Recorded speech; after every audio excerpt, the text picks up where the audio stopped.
Hey, everybody who will ultimately be in here watching us. This is a show that we've tentatively named Unserious. It's a pilot.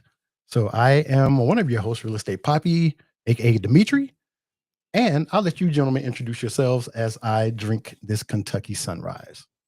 I'm Dave J on the mic, and Dimitri texted me literally like an hour ago and said, "Hey, you want to go live?" So I said, "Yeah, let's do that." And Chappie just got off the air. Yeah, and I'm Chappie, and I have never been on a streaming video before, and I feel like I need Botox or something.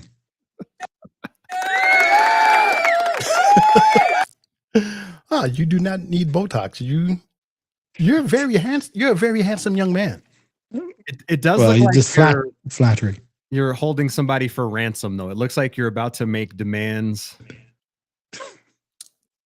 Are you in the bowels of Chappie Towers right now? No, I'm in the bowels of Chappie Towers, but I'm the one being held ransom. Naughty Yachty's locked me in here. All right, fair enough. She said, if USOB's going to be on, more audio creativity for the rest of the evening, you'll be locked in here. So I'm here for the night now. But this could go into the wee hours if we needed it to be. Oh boy. Yeah, absolutely. It said there's one person here, but the one person might be me. I think. Oh, the one person is Stream Elements. Gia Detroit. What's up, Gia? Gia? Thank you for stopping in. It's a good thing I put us on Kick. Otherwise, Gia may not have seen us. And there is the lovely Adrian. What's Rest going in peace on YouTube for everyone who is curious about it.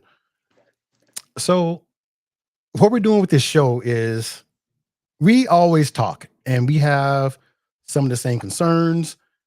We try to talk each other through things. So we figure what better way to do that tonight than just to do it on here, and maybe this live brainstorm session will turn into something positive. As Dr. Casillas comes in and says, I see trouble.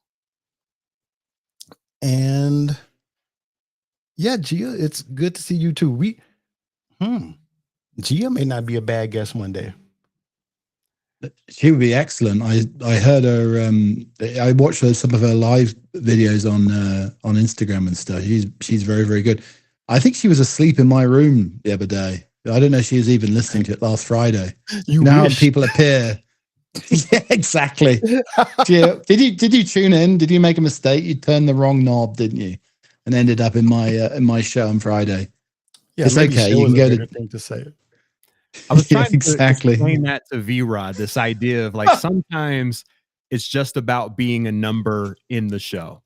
Like there are times when you can engage fully, and there are other times when you just want to show your support by just generally existing in somebody's broadcast, but you can't really actively listen. How do you guys feel about that? Do you feel some kind of way when somebody checks in and then they're not interacting at all for the entirety of the show? That's Aaron. When I'm doing a show with him. Right. I don't know, because with me, my favorite part of a show is the chat. Yeah. Because I love when you guys or when we all put music together and it means something to you in a certain way. But I could listen to a show that's 3 or 4 hours long if the conversation is good and the chat is going. Right. That's why sometimes I feel a little self-conscious when I used to do the shows on Station Head and nothing was going on in the chat. And even though sometimes it's difficult to keep up with chat and do the show that you want to do, it kind of, I don't know, it hurts a little, not hurts, but it's concerning because that's my favorite part of it. And if I can't enjoy that, I think it throws me off otherwise. I think it's really difficult to run a show, whether it's streaming, Station Head, any of these types of shows, and keep looking at the chat and then have everything else going on. Because I know you have buttons, Dave has buttons. I mean, I have so many damn buttons here, it's blinding me. And that's part of the show, but you want to keep engaged with the chat and scrolling and taking screenshots. This is why Kendall's so good at it, because he can, I don't know how he does it. He hones in on the chat. He's like Liberace on the piano with his buttons.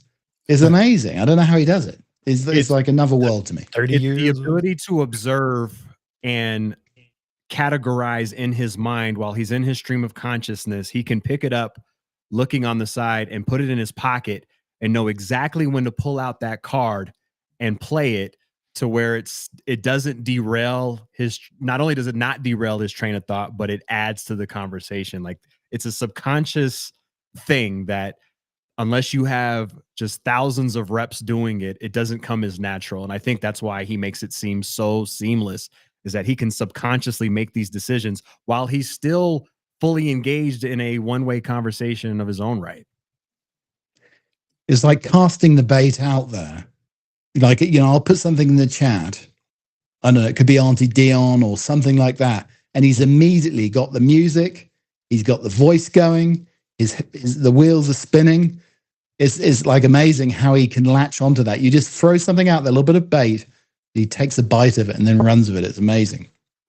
Yeah. And the fact that within just the most random topic, he has a button. 90% of the time he has a button ready for it. And not like a button that may be, oh, yeah, I get it. You understand because it's the main part of the subject. And I'm like, Jesus Christ, how does he do that? But then I went to Chappie's house and I saw the way he has his soundbite set up. So I was like, oh, so I don't know anything. I'm just out here raw dogging life, trying to do live streams with no, I don't know, no training, no knowledge. Well, but for those who haven't seen Chappie's setup, he has roadcasters going into roadcasters. You also have a laptop with a bunch of elaborate buttons. I mean, you yourself, Chappie, are working on Space Command. It's like NASA in Houston in your kitchen table sometimes. Yeah, but it's like, you know, it's like Kendall's Mozart and I'm Salieri, maybe. You know, that's how it's you know, that's how it is. You know, even that's a bit of exaggeration. But that's the joy of learning off people like you, Dave, like Kendall, like everybody who does this. I mean, this is a whole different thing for me where you're looking at a camera rather than looking at the screen, looking at the chat. The day you, Poppy, went on, I think you were on YouTube, I think you were on TikTok, on Station Head. That's like one of my favorite shows where you were like juggling and catching most of the balls at once. And you have to do that again. That was a glorious show. Well, thank you. And it was actually fun. It's once I get into the mode to where I don't care, I'm just like F it, then that's when I seem to like the stuff that I've done. But like with 3 the Hard Way and even some of the other stuff that Gentry and I have done, we had everything so scripted. And then when something is that scripted and you miss a part, you feel like you've destroyed the show. And I'm trying to remember stuff. I'm trying to count down. I'm looking at timers. And I was like, I can't do it that way. I haven't, as The Godfather walks in, I didn't go to Syracuse for this. I'm just watching people do stuff and I'm trying to copy it. I don't see the stuff that goes on behind the scenes. Just like my nephew on Instagram, that's the influencer. I know he has all this camera equipment and he makes all these ads for all these big companies. And I'm like, how can he do all this by himself?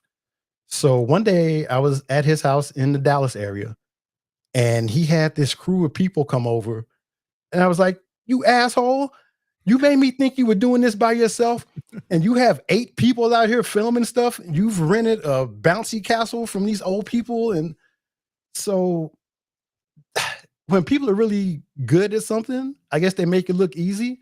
And then you feel stupid for not being able to do it because it looks so easy without seeing how the sausage is made. And you have a team of people making these 2 people look like, looking amazing. And you think it's just the one person doing the work. It reminds me of, I don't know if you've been to a gym in the last 12 years, and I don't mean that like disparagingly. Wow. But Jeez, what I mean Dave. is, like, if you see kids playing basketball in the gym, they're all shooting 45 footers, and it's Steph Curry's fault. It's because Steph Curry's been hitting 45 footers for the last 2 decades efficiently, right? Mm-hmm. Well, Kendall in particular is Steph Curry. I mean, he's got whatever that reflex is, and he's got 25 years of honing that. He's been shooting 45 footers. So when we see it, we're like, he makes it seem so easy and it's so reflexive to him. But I've noticed in just the year I've been a part of this social audio world, D, you have that as well. That reflexive understanding of here's a place to throw in a drop or music that just resonates. Chappie, you have that same reflex as well, but it's something that comes with reps. It seems so seamless at first, but once you get in there and you are making the sausage, you know the beats, but you're always going to listen back and find moments where you're like, damn, I wish I had thought of this. I wish I had said this. That never goes away. But we don't connect on that. But I think you guys are really hard on yourself not being at quote unquote Kendall's level, because he's got thousands of more reps than even I do. And I probably have as much radio experience as anybody else on the platform outside of Kendall. So it's just, it's impossible to compare the amount of reps that he's had, you know, but you guys are right there. Well, it's always the light-skinned people too. Steph Curry, Kendall, Obama. She thinks she's better than us. And it makes me sick. Let me put this up. I need to start paying attention. I can watch the chat now too. So did you tightly produce Kendall like you produced me that one time when we did the morning show? Because I felt that was so tight. I felt like I was a Catholic school virgin. That's how tight the whole thing was. Oh, I can't say that. I'm sorry. I'll get you banned here. But yeah, I mean, it was. Well, I think that was a good education for me that time. So there was a couple of things at play during the pandemic, and what Chappie's referring to is there was a Thursday that Kendall was gone, and we were filling in on his time slot, and you and I were doing it. It was the first time I had ever had a guest on a station head show. And even during the pandemic, when I was doing mornings here in Denver at the pop station, we had all decided to be in the studio together. So I had never done the virtual show thing. And part of doing a show with one another is the eye contact, the nonverbal cues, the knowing when to speak, when not to speak. And then you have this small delay on these platforms. So part of my tightness of you was not really understanding our rhythm and getting into that. In terms of producing Kendall, I never produced Kendall in that manner. The producer in that way was more like, you know, Kendall saying, hey, I need this prep. Hey, I need you to call this record label rep and get this artist on. Hey, I need you to answer the phones for this contest. I need you to set up this phone call in our Vox Pro, which is the phone editing equipment or whatever. So I didn't produce him like that, but he had two people when he was doing the morning show that he had to tightly produce. You know, you have a certain amount of time that you need to get in and out of these breaks. You need to have kind of one thought per break. You need to hit your benchmarks. He needs to hit the station business. He also needs to reset the break. He also needs to tell people how to interact with the show while navigating two people who aren't as professional as him. So the juggling that he does every single morning, and I don't mean that, again, I don't mean that disparagingly. I just mean as broadcast, you know, they were just feral, you know, just talking stuff. And, you know, Kendall was handling everything else. And that's who I want to be. I want to be feral and just talking stuff. I don't want to push these buttons. I do want my own bank of buttons while I'm feral, but I don't. Right. Well, yeah, Gentry. One of the feral ones on his show, not to use that phrase, but had his own set of buttons. Larry had his own set of buttons, and that was part of the thing. But the problem is you can't have everybody hitting buttons at the same time. Yeah. So I'm curious as to how Kendall navigated Larry having his own button bar on his side of, because Kendall was masterful at knowing when to hit music beds and sound effects and whatnot. I would be really curious to hear Kendall's side of how he navigated that. Well, we need a guest. I've already said we you know, we've got a lot of, well, you guys, there's a lot of testosterone, me minimal, but we need a female just to bounce off her as well. Definitely. So I sent a message definitely for the future. I was like, hey, Dave and Chappie and I are about to go live on YouTube. Would you like to join us? He told me to GFY. I was like, what? Damn, man. Go F myself just because? No, he said, I don't have anything ready to go or camera stuff up, ready to go live, but I'll be in the show. I was like, you have a camera, you have electricity. I was like, okay, see you in the show. I'm not gonna. He has that twist. He has that twisty little tripod thing that I don't really think it's a camera. But he was maybe that's in the dishwasher. Oh, I think boiled Tia wash. cheated on. Did you see Tia's comment? Oh, bring Tia on. Tia doesn't want to come on.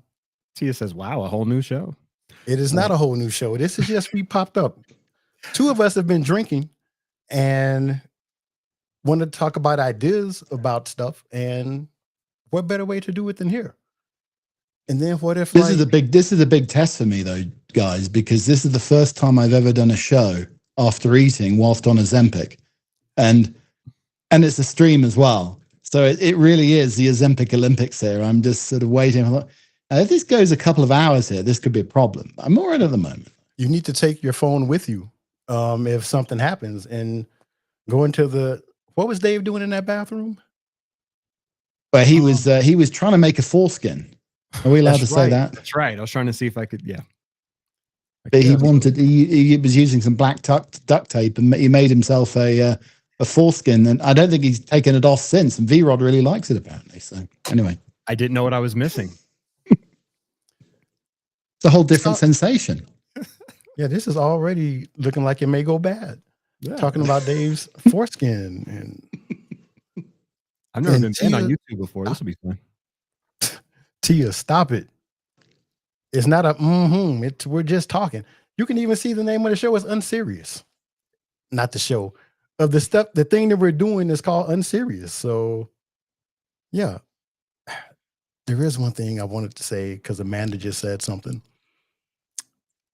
On 3 the Hard Way last night, the subject came up about age of consent. And it is amazing how quickly Amanda knew that the age of consent in Canada was 16 years old. I talked to Edmund about it. He was like, yeah, she knows a lot about consent. There is one thing I want. What the hell was that? Did y'all hear that? Dimitri passed. I think that was me. I apologize. I'm so unprofessional. I was trying to check the chat because I can't see the chat, so I brought it up on one of my other screens here. So I think it was you. You're not hearing voices. Don't worry. You're still sane, or relatively sane, Dimitri. Okay, because I was about to just go to bed because it's not sorry about that. No, it's nothing to be sorry about. You sounded like me. I was like, yeah, I thought maybe I was finally breaking down. And you know what, y'all? Station head is messing up. Are my buttons working too? I don't know. Yeah. I have buttons. This boy. And they're or Dave is frozen. You look like Chuckles when you froze for a second. So Tia, can I just see if this works here? I know. God save our gracious King. There we go. There we go. That does work. Good. Okay. Sorry, we're just kids with toys. That's right. And you have 2 roadcasters and a bank of like what, 100 sound bites? Oh, more than that, I think. I forget the name of them though. Oh, sorry, missed that one. Ooh, titties. Ooh, them titties need to be sucked on. Are we just gonna have a button war? I don't have as many buttons as you guys. I haven't invested in the additional roadcasters. I'm not going to hit any N-word buttons because of the company that I'm keeping today. We appreciate that.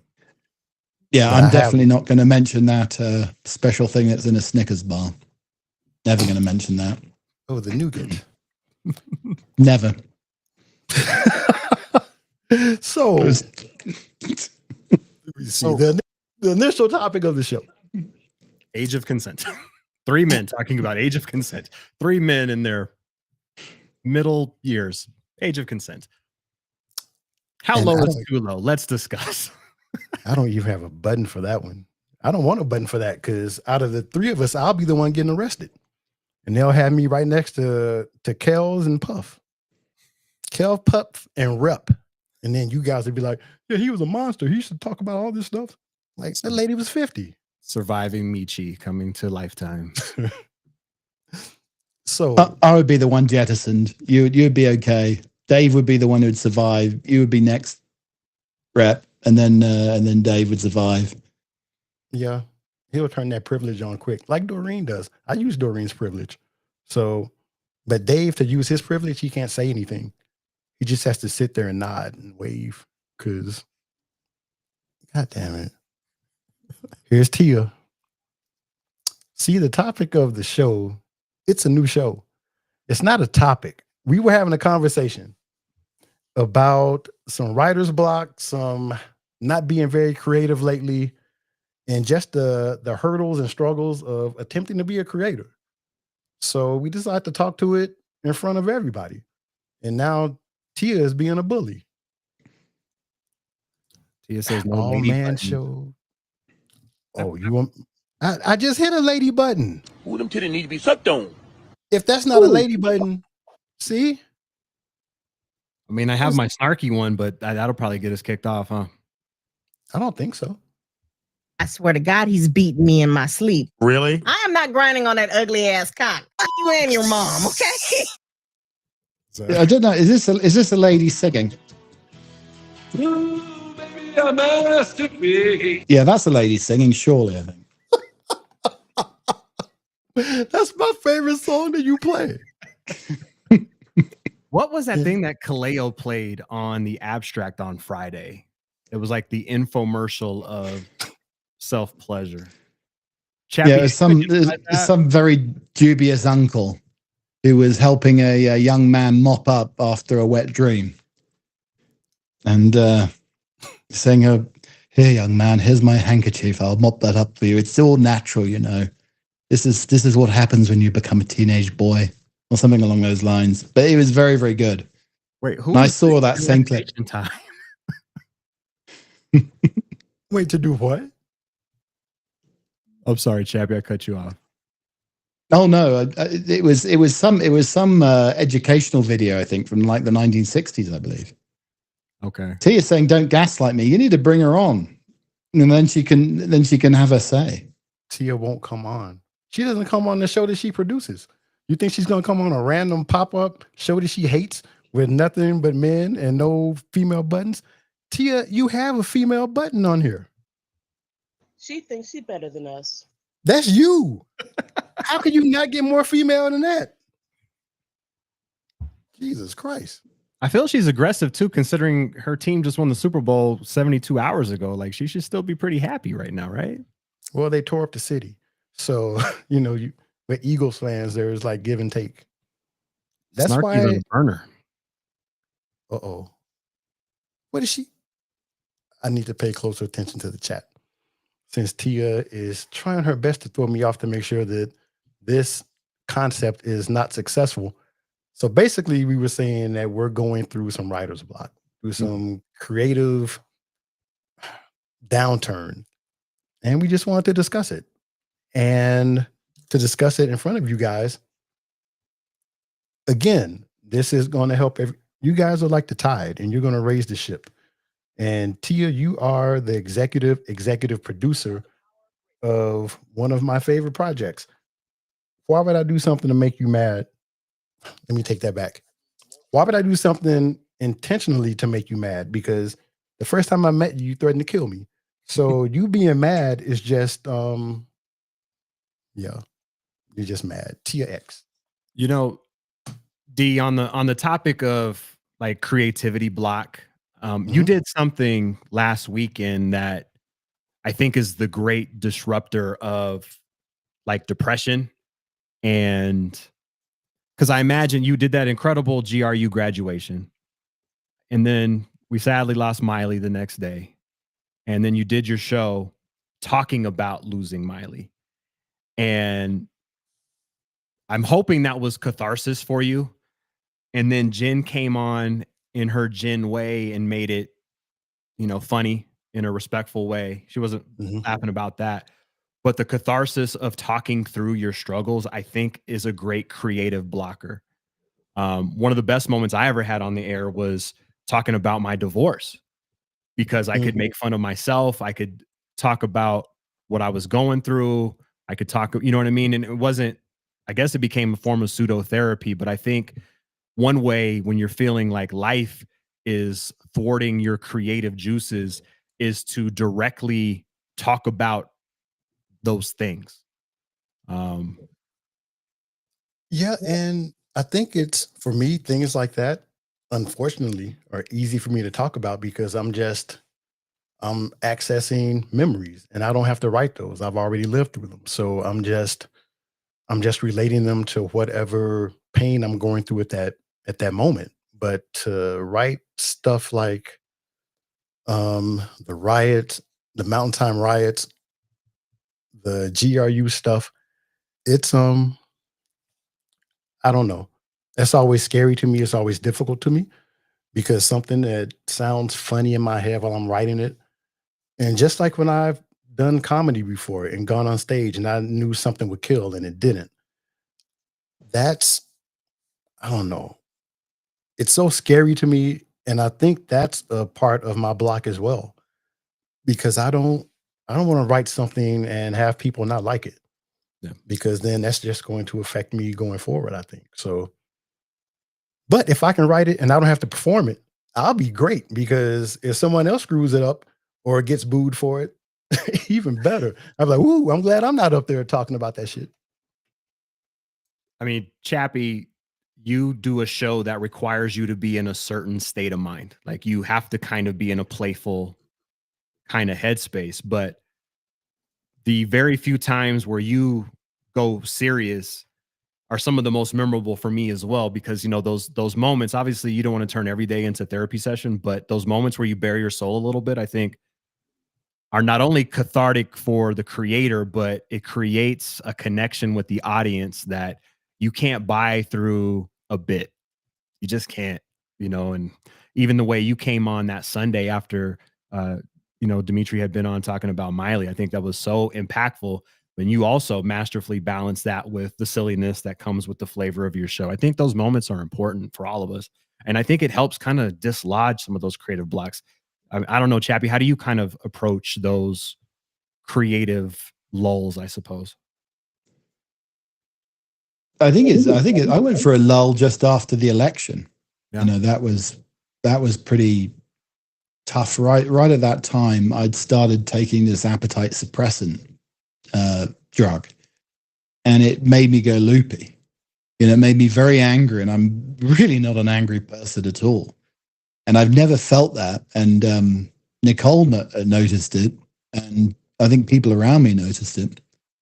And I just couldn't do it. I had that writer's block as you're talking about, or creative block, for maybe a week.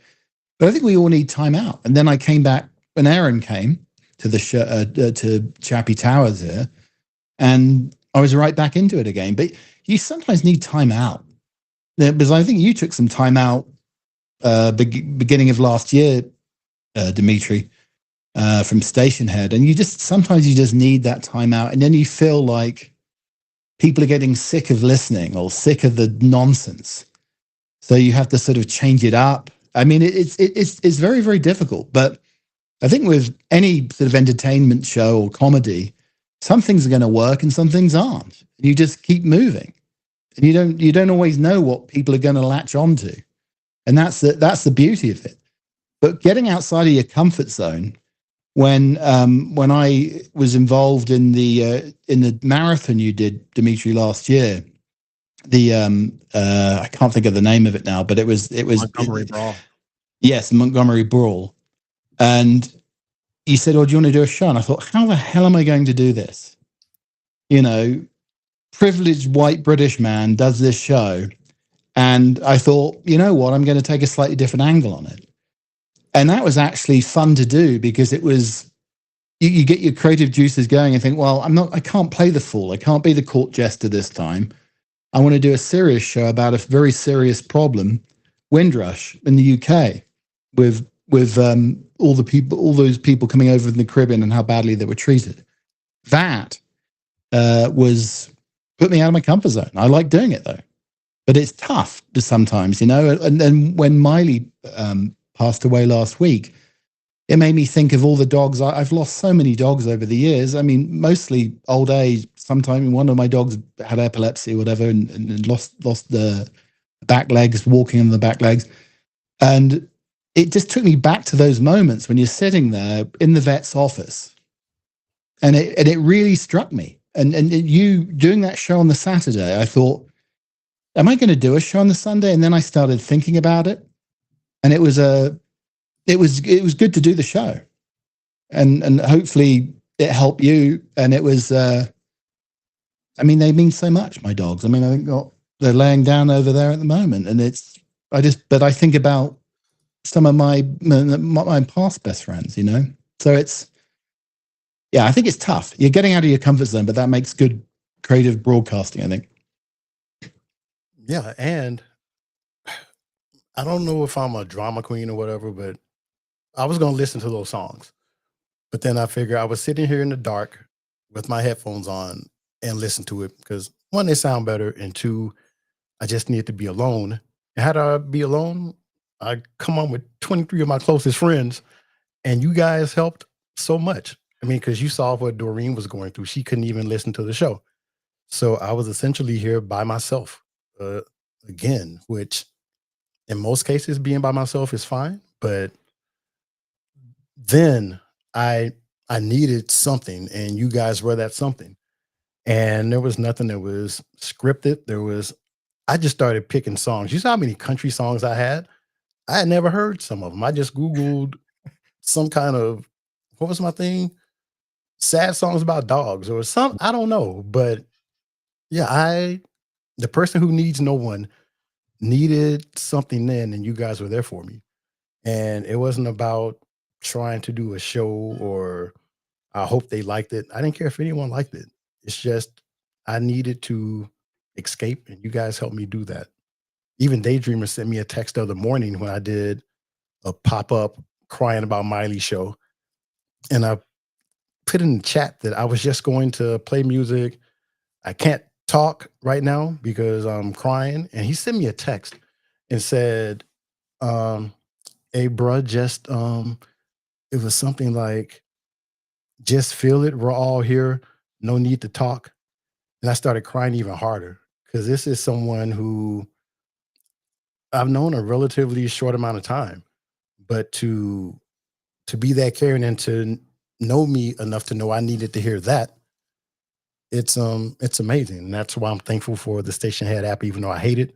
I'm thankful for the Godfather. I'm thankful for you guys because you guys are my closest friends. And I think that's another reason that I want to do so well at the shows that I write, because I don't want to disappoint any of you. And I don't want you to feel as if you've wasted your time by listening to me do nonsense, pressing titty buttons all day. I mean, I feel the same way about you, man. And Chappie and I have developed a good friendship as well. And the whole Beehive. One thing that we always marvel over is the fact that Kendall can do 5 shows a week, giving us 15 plus hours of entertainment. You know, how does he not get the writer's block? And I think a good strategy that he employs, and he can correct me if I'm wrong, but the diversity of his content keeps it so that he doesn't get in a rut. And what I mean by that is my secret is cocaine in the comments. But, you know, Kendall talks about his life with Snarky. He talks about work stuff. He talks about current events. He talks about sports a little bit. He talks about music. So he's got all of these wells he can tap into. And I think that's something that we also can do as a way of combating those creative blocks, is like, here are my 5 or 10 tent poles that I can draw through. What's going on in each of these different buckets that I can pull from? Because if you're only pulling from the, you know, this is my niche, it's going to run dry at times. So I think I'm guessing that's one of the ways he's able to give us so much free content every day. And speaking of running dry, really quick, please welcome to the show my beautiful best friend Jen Glenn, everybody. Who's ready to see some feet?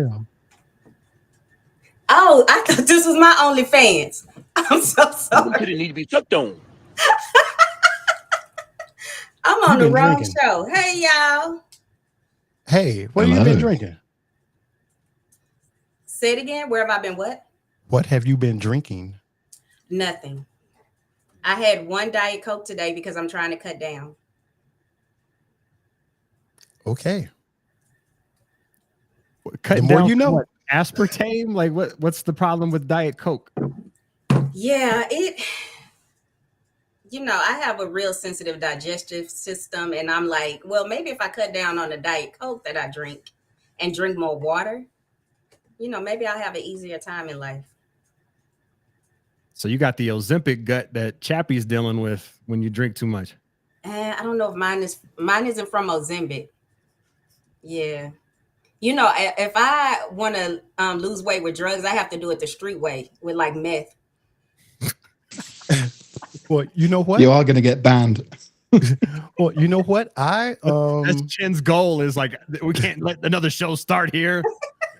Yeah, but this show is on our Through the Hard Way channel. So if we get banned, we're no. I'm so sorry. I didn't know you couldn't talk about those things here.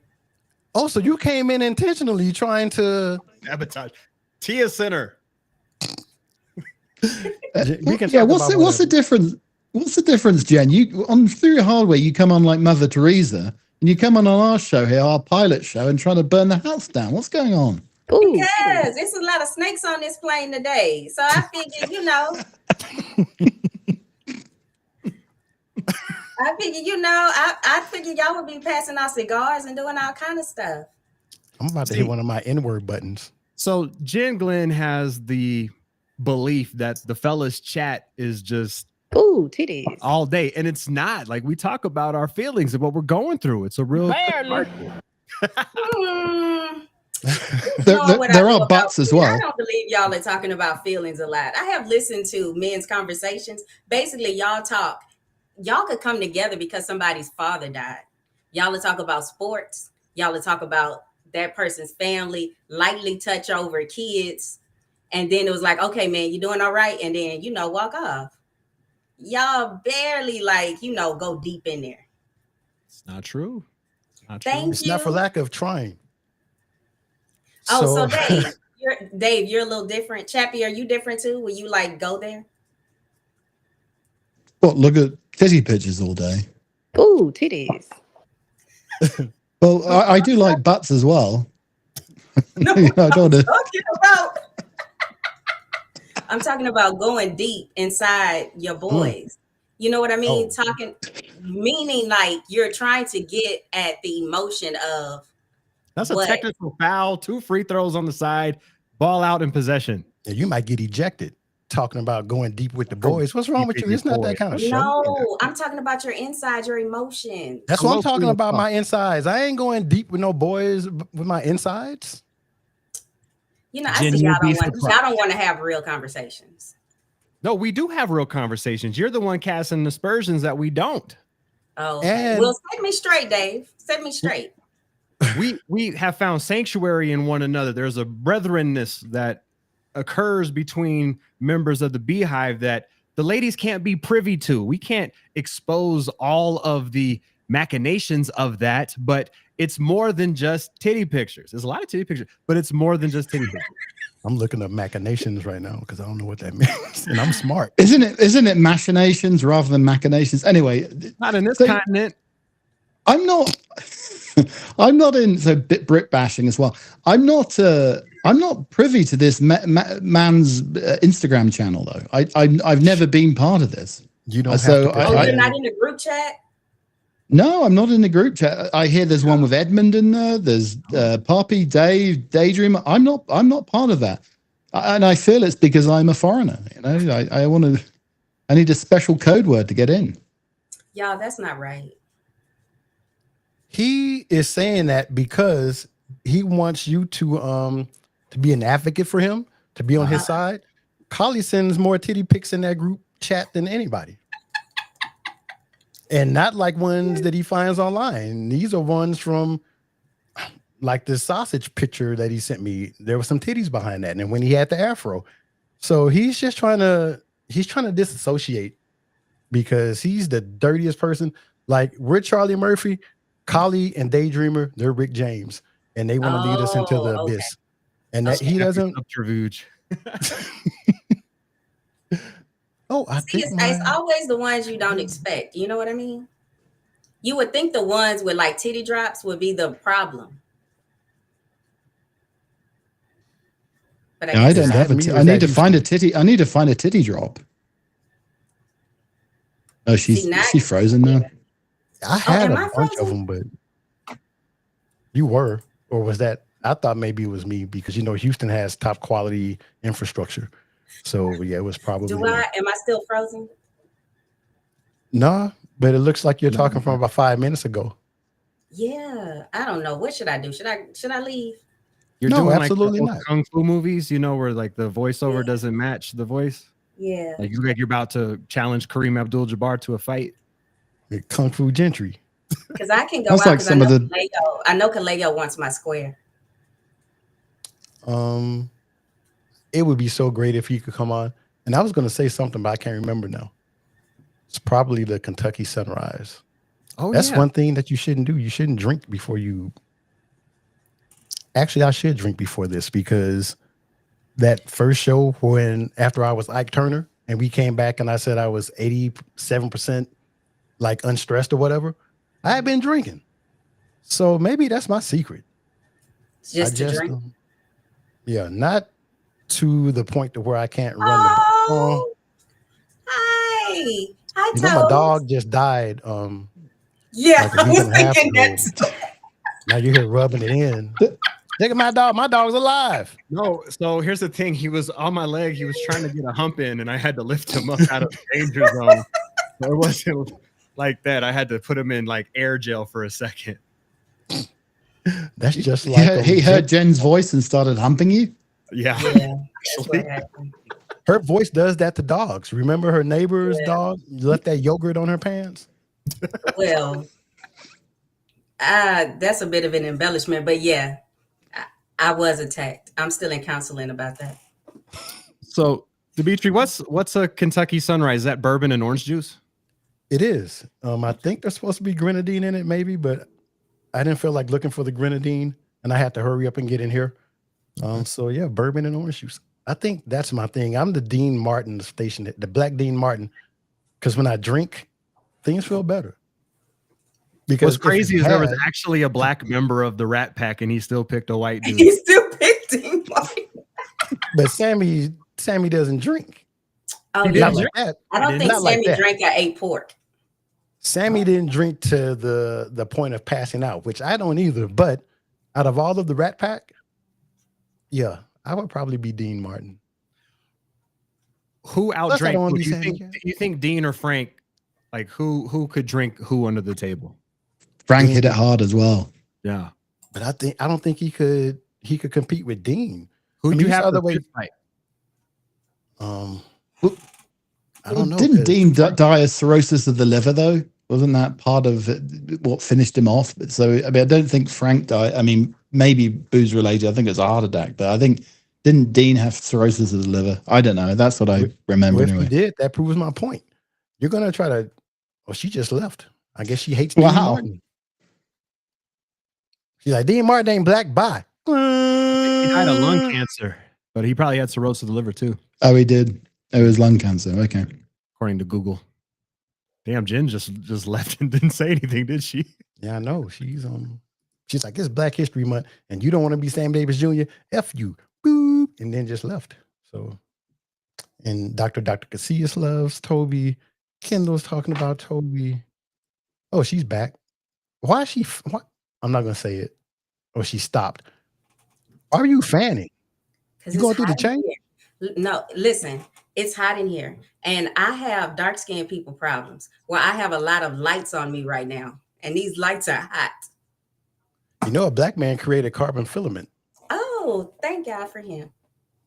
And now you're in here struggling, fighting for your life. On the Thanks for boasting about the temperature. It's 0 degrees outside and about 5 degrees down here in the basement. I've got like fingerless gloves on, like Ebenezer Scrooge. Now, I don't believe that I could be happy in that temperature, but it would be nice to just open up my window right now and have like 5 degrees float in. Like old man. You do have that wonderful coat, that like camel colored coat that you wore in Denver. That was Very elegant, I have to say. One of the best coats I've seen. And Chappie, I think I've only worn it once in Houston. Yeah, because you don't want to get it stolen.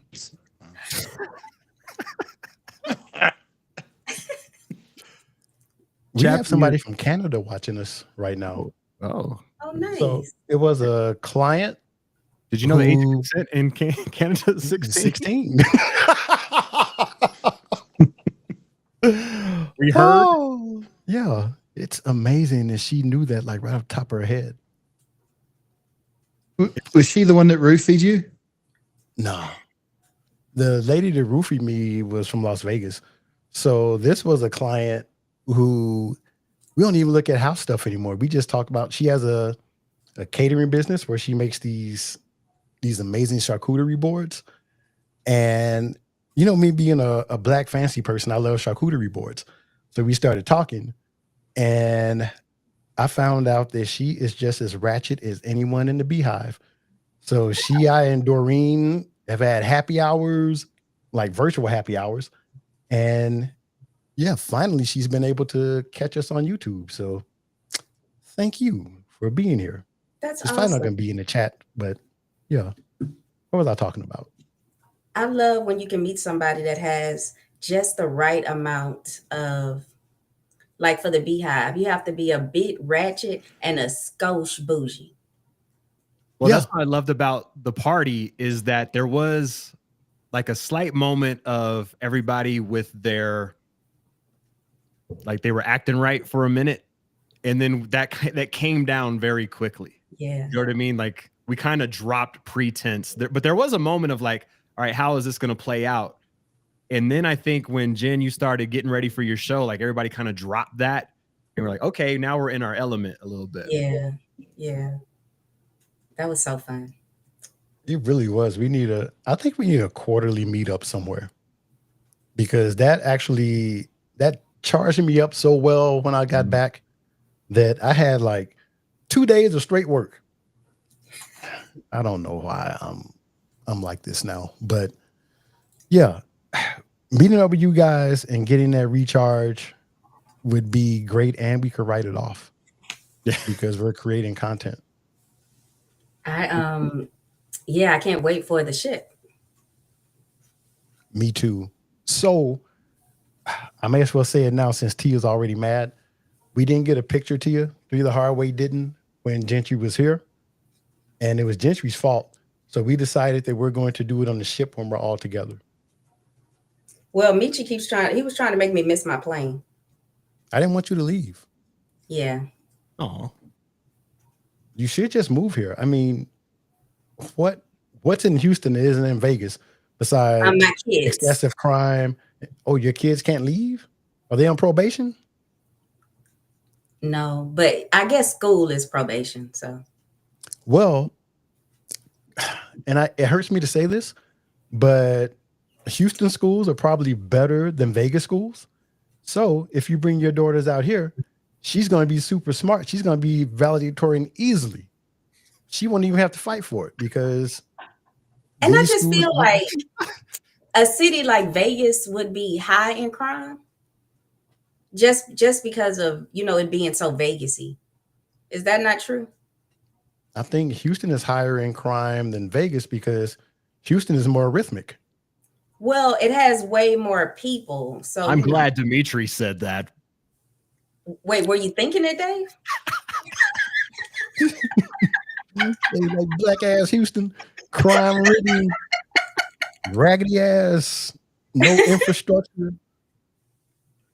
Bushwick Bill having. Chappie, who do you think disproportionately commits the most crimes in urban neighborhoods? Go. So I've lost you. I can't. Hello? Glorious King. What was that? He's like, the only blacks we have in London are Jamaicans.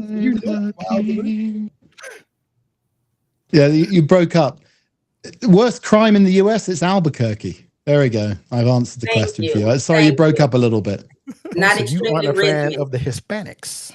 I see. Yeah. Blame the other minority. That's what I do. Chappie, I wanted to ask you, since you have your setup in the basement of Chappie Towers, are the kids forbidden from going down there? Or do they not care? Or is it like a don't touch my drum set kind of situation? Are there rules? I did. We have had that conversation. They don't. Yeah, they don't come. They don't come down here. They don't want to. They don't want to see middle-aged men doing fantasy radio or whatever you want to call this thing. But I'm a little nervous at the moment because I just saw a chat piece pop up and it said Naughty Yachty saying that's a lot of titty pictures. I think she might have accessed my iPad and I may need to go. Uh-oh. But well, and Tia, you better stop saying, "Oh, because black people live there, it's more crime." Wow, no, it's not because black people live there. It's because N-words live there in Houston. You know how Houston is. Gentry's even laughing. She knows. There's cities that are predominantly black, and there's no issues with them. Houston is Houston, God. And Houston be Houstoning. So, people just out here trying to make it. Even Gentry's afraid to go outside in Houston. I mean, she talks all that stuff, but where is she right now? At home in front of the computer. I just don't have very many friends here. Like, y'all are my friends, so that's why I don't go out. That's why I don't go out in Houston. I was going to ask this question though. I was going to ask this quick question, if I may, in terms of friends. Now we're all in our 40s. I don't know who's the oldest here. It might be me. It might be you, Dimitri. I don't know. And I think it's Jen. Jen may be younger than Dave. I don't know. I don't know how the ages go. Dave's way younger than me. Oh, she just looks younger than me. Yeah, because she doesn't go outside in Houston. So otherwise she would be on a t-shirt. What I was going to say though is, how many friends have you made, like really good friends, in the last 10 or 15 years? I can probably on the one hand, maybe a couple. But since I joined Stationhead, AMP, streaming, creative streaming, whatever we call it, I've made so many more friends. It's crazy how it's crazy. Isn't it? I just can't believe how, because we have common interests and we're doing shows and everything, that commonality has brought us close together. And it's amazing. It's fabulous for me because I never thought I'd make any new friends beyond the age of 40. And the last few years, last year, I think I visited maybe three or four times. I went out to see various people. Yeah. It's amazing. I feel like I've made like 2 to 3 friends over the last decade that I could, call up and, if I had a flat tire, or I could go to brunch with tomorrow or whatever. Right.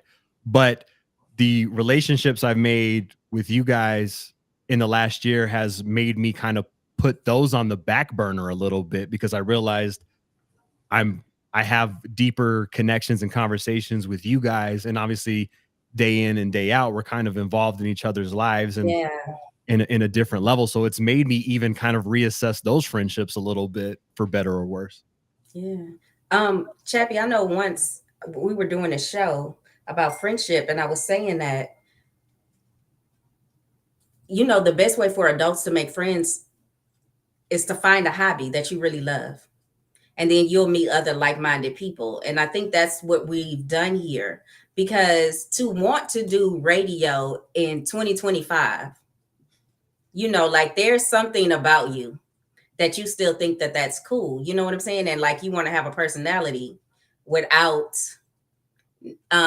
being seen necessarily. You know what I mean? It's like, so we found our people. And I have to say, like, I can't imagine like a bigger pool of friends that I've ever had. Yeah.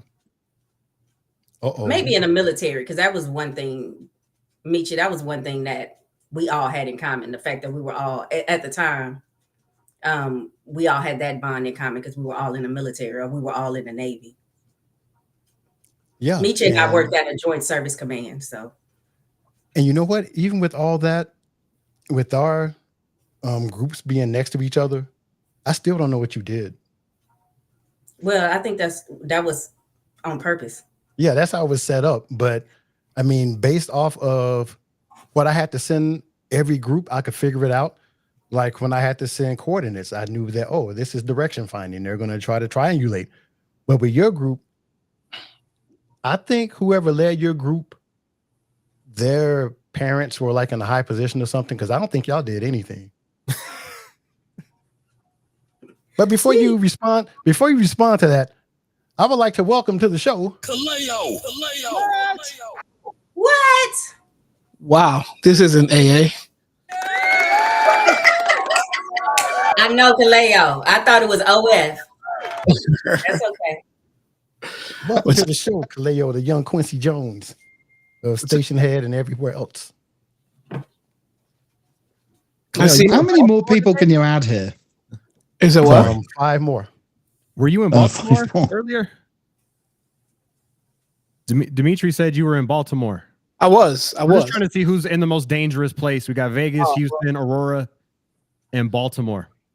Well, Baltimore for sure. Yeah, and I feel I'm a little upset that Houston was even on that list. Baltimore was where the corner was at. Yeah, it's literally like it's sad in those streets. Zombies. Yeah, Tia, don't get mad at me now because Kaleo said that Baltimore is Baltimore. Tia just yelled at me. I don't know if you saw it, Kaleo. Like, oh, Houston bad because black people live there? No. Wait, but hold on. Kaleo's talking about how bad the streets of Baltimore is, but he's in the streets of Baltimore. So are you trying to make improvements, Kaleo, or are you adding to it? Like, I'm part of it. I'm Kaleo Luther King. I'm just on a journey and then came right back into to DC. So hit and run trips. That's all I'm about. I don't stay up there. So it's what's amazing. It was business trips. Wasn't even like. Do you know how bad a city has to be when DC is your safe haven? Well, yeah. Jesus Christ. Bitch set me up. Now. Elon Musk is running the streets down here now. Yeah, I would be so afraid. You see what his son said to Trump? I saw it.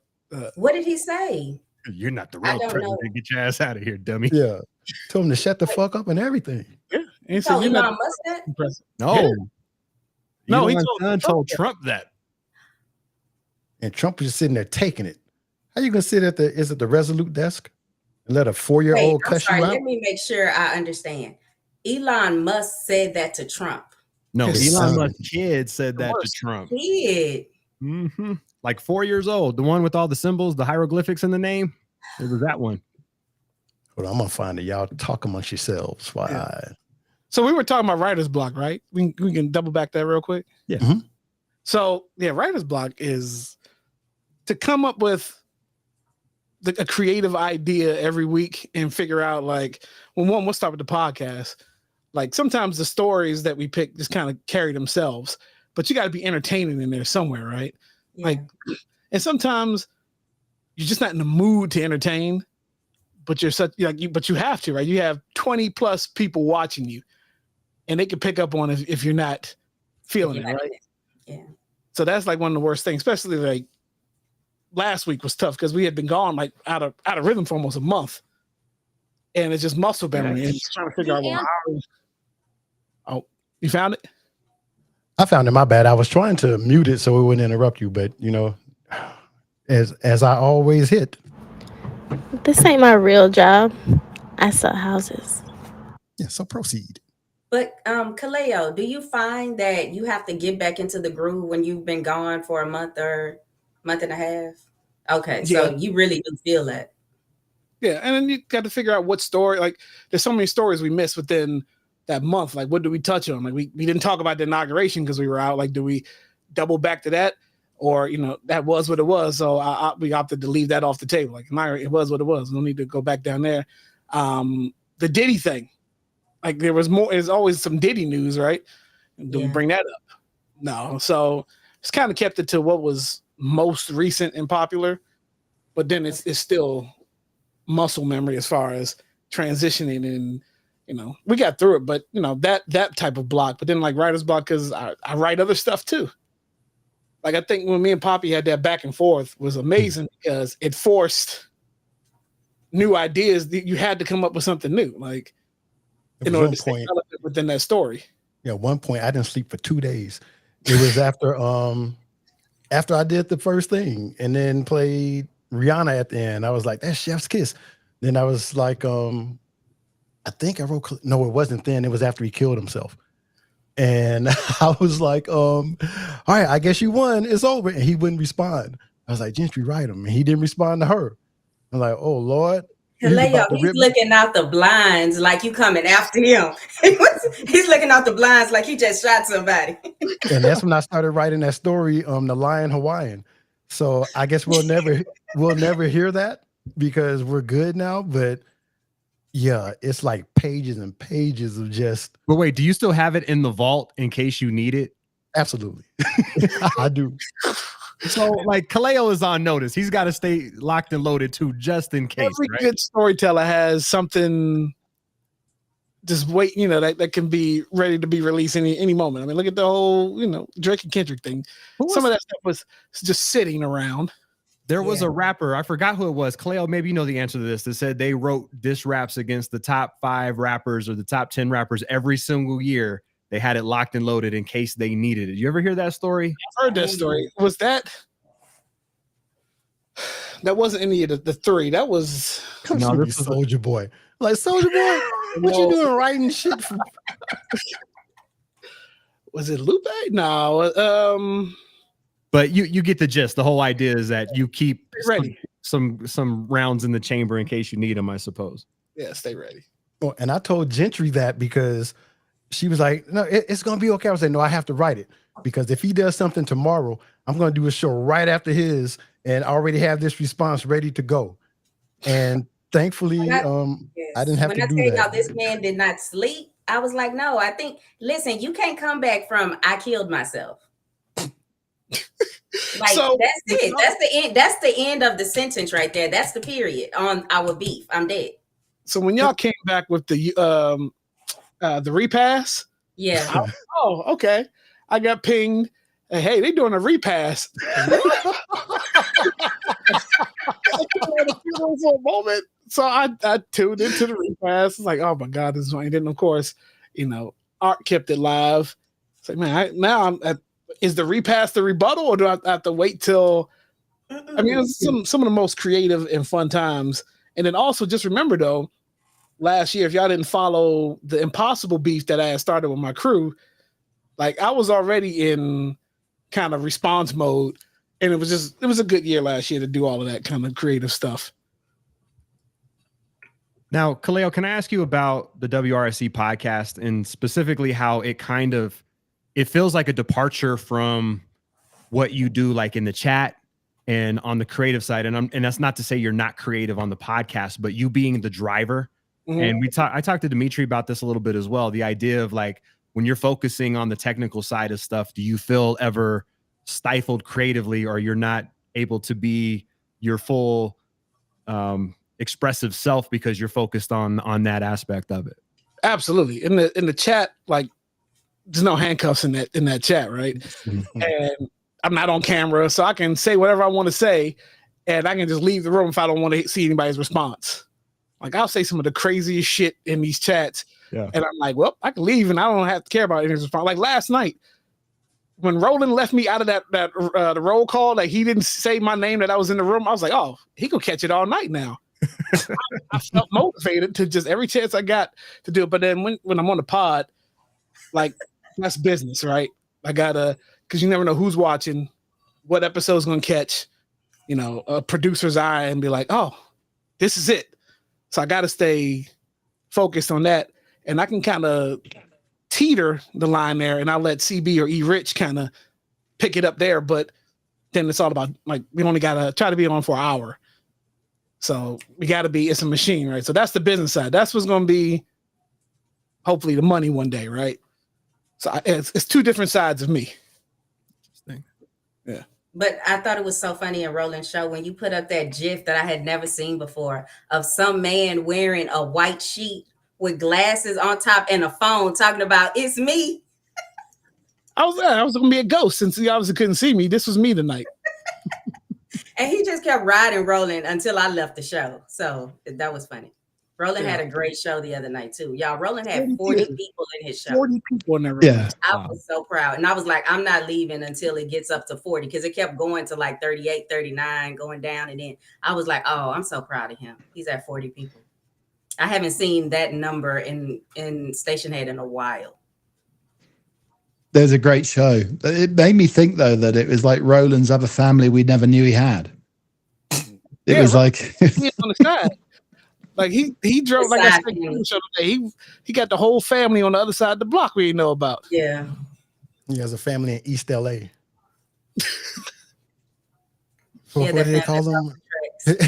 His name is Rolando in East LA, and then he's regular Roland back in the hood. So he showed up like Denzel in that scene in Training Day where he goes to Eva Mendez's apartment and counting the money in the bedroom. Yeah, no, he says cuckoo.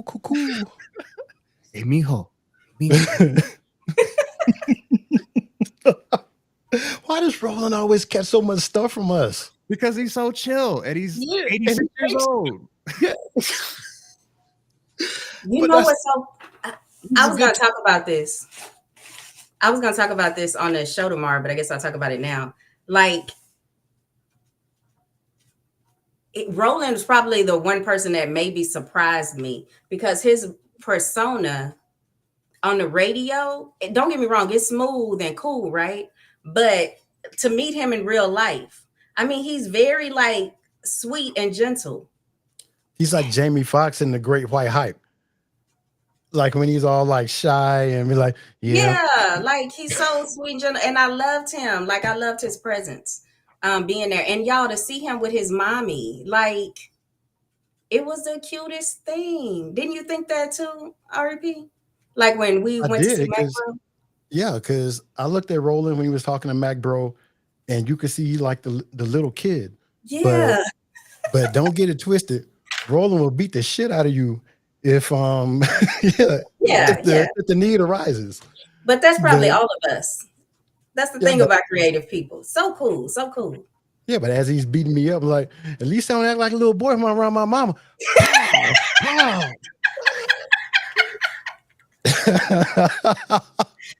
Oh God. Syntax Radio. Miss Q, thank you for dropping in.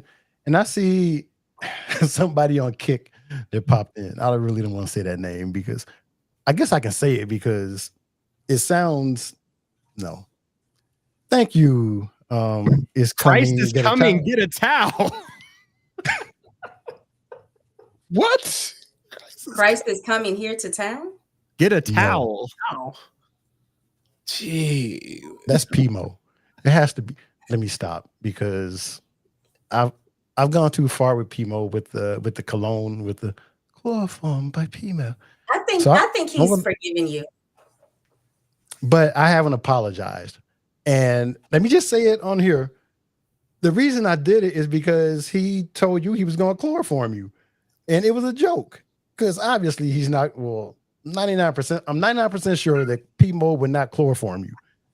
But once you say it, and you say it in our group, in the Beehive, you know you've done wrong. I remember that joke. Everything takes a life. Yeah. So when I made the commercial about it, it was just a joke. And I didn't want him to be upset. Like I said, I don't want to hurt people's feelings that I like. Now, if I don't like you, it's my goal to hurt your feelings. Yeah, you don't care. But yeah, so I have to officially apologize to him because word on the street is it really did bother him. And when I tell you Dimitri doesn't care when he doesn't like you about hurting your feelings, he will use me as a shield to throw slugs at people in the chat and just let me catch the heat. I was like, oh, okay. Well, that was like when you attacked Kaleo when I played Take a Bow, Rihanna's Take a Bow, and you were like, ooh, that's like when you stick the knife and then you twist it. Okay, well, Kaleo, what's the last verse in Take a Vow? No. The first verse. You look so dumb right now. No, it was the part where it said, you look so ugly when you cry. I was like, did you have to? I was like, that song could not have been an accident. It was not. It was very. Look, everything's strategic, right? You got, we got a lot of great minds within this crew, and so I listened to Carly's show before I actually met him, just because I like to listen to everybody has a take on how they present themselves, entertaining wise, and I always thought Carly, was funny. And then when you meet him, it takes on a whole different life because now it clicks because you get the personality. Like the first time when I met Carly, we were doing karaoke.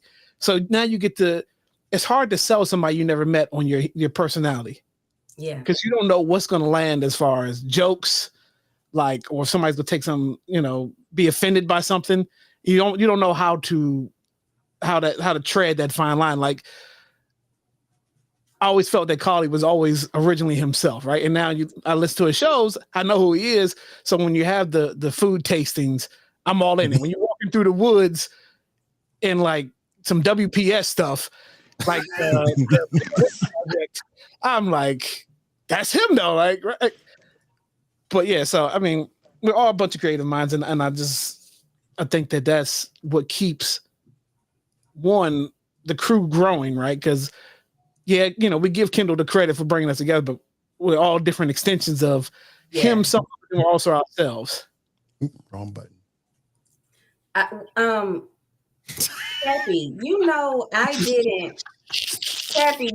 didn't know that you were really doing those things until like I would look in the Instagram like later on. I say that like an old lady, right? The Instagrams. Until I would open Instagram and actually see. Chubby, I just thought it was all like, an illusion. You were just sitting in your home, like doing those things. Like just telling us you were doing them. I had no idea that you were really. Yeah, I thought that was so cool because I know I would have faked it. Well, until we saw Dave go into the bathroom with the electrical tape. Yeah. To give himself a foreskin that's when I was like, oh, this is real. Is it still sticky down there, Dave, by the way? Yeah, but for other reasons. Chabby, did you ever had a caper that you regretted? Like what? Oh, yeah, I don't know. I mean, a lot of them don't work very well. So that's part of the humor. I think when I was trying to fire a cucumber, an American cucumber and a British cucumber, and I don't think the slingshot was. I wasn't strong enough to fire the cucumber. That didn't work. I don't know.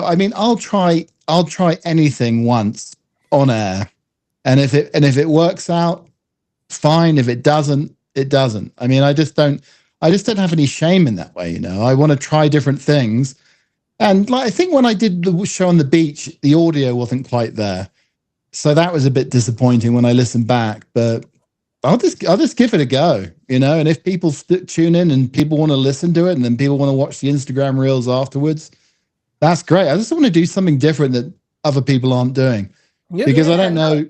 You succeeded in that. It was good. Because but I think I'm also up here trying to open up Instagram while I'm watching your show just so I can see, like, how is he doing that? Is he really doing that? The hardest times are when Naughty Yachty can't help me, and I'm trying to do all these things at once. And the more sane ideas, like the food tasting, like the American food tasting, she came up with that idea. So the more sensible ideas are generally hers. The madcap ones that I think about at 2 a.m, which is when I'm seemingly at my most creative. I'm writing stuff at 2 a.m. sometimes. I wake up and it suddenly comes to me.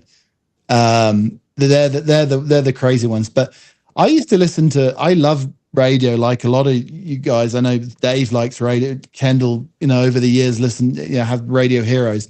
I remember a guy who used to do these capers, and I think you're right. He didn't actually used to do them, but he was describing them so well. And I thought, well, we're in a sort of visual climb now, so I want to do part visual, part audio, and go back and forth, and try that and see if it works. And I don't know. Mostly it does, I think. Hopefully. Yeah. Your show feels like old school, where there's the radio told what was the movie, right? Before TVs really existed. Like if you sat around the radio, and you listen to a program now. Yeah, so you paint the story through words and audio, right? And we have to visualize ourselves. So it's kind of what it feels like. My question for all of y'all. So since we're all creators at some point, like when, if you haven't gotten there yet, I'm wondering when you will, but when did you get past trying to pay attention, stop looking at the numbers as far as how many people you have in your room? Or does that still bother you? So I talked to Jen about this, and my whole thing is like, I'm doing radio regardless. Like in my head all day, I'm doing a show. In my basement, I'm doing a show. There's an internal dialogue. So I had to get rid of the notion of other people. Now, that doesn't mean I'm not thinking about entertaining or, servicing the needs of the audience. But I think we do it because we need to express, and we have to keep that spirit, whether there's 3 people in our shows or 3,000. We're doing this because we have something we need to express, and we hope the people listening are receiving it in a good way. But for me, it's therapy. Absolutely. And I think the weird thing is, sorry, Karen. So go ahead, Colin. I think the weird thing is though, so after I got divorced in 2020, it was right at the start of the pandemic, and sitting at home with a few dogs, I think, what the hell am I going to do at this time? And I started doing a podcast, and I've been doing it for 4 years. And the weird thing is, I do like doing the podcast, and the numbers sort of fluctuate between decent, not so decent, but pretty good overall.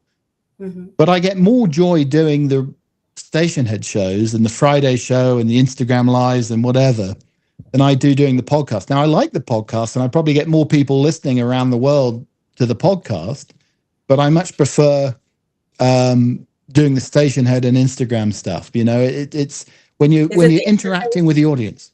Yeah. Sorry, say that, Jen. I missed you. I was saying it's the interaction. It's you can interface with like who's in the chat.